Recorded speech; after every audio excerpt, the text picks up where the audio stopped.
Ayun mga kaibigan, good morning, magandang tanghali pala. Titito tayo ng isdang dalagang bukid. Ayan. Yan. Yan, luto na. Luto na yan.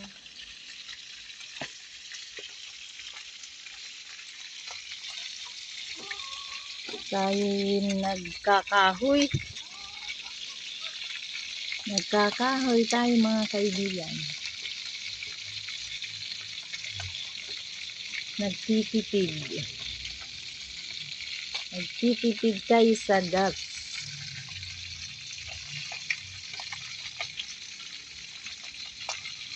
Ang dalagang bukid. Kaya lang ito, pag hindi pa masyadong luto, dumidikit mga kaibigan, kaya yan nasisira ang kanyang katawan. Ayun mga kaibigan, kain na tayo.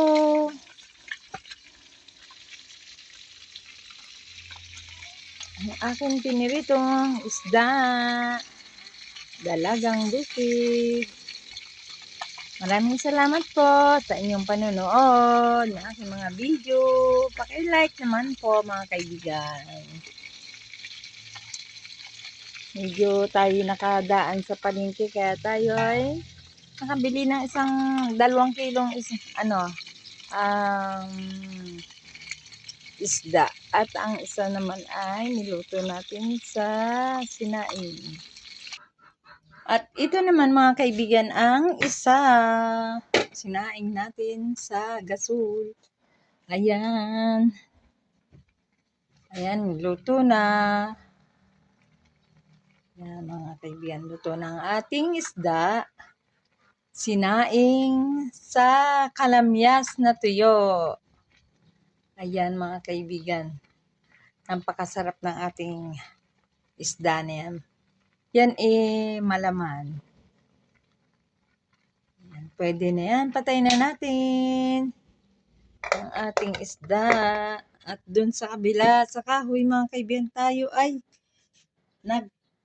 naggagatong sa kahoy. And I'm back sa ating piniritong isda. Yan mga kaibigan, nandito tayo ng luluto sa kahoy. Maraming salamat. Thank you. Bye. Yan ang aking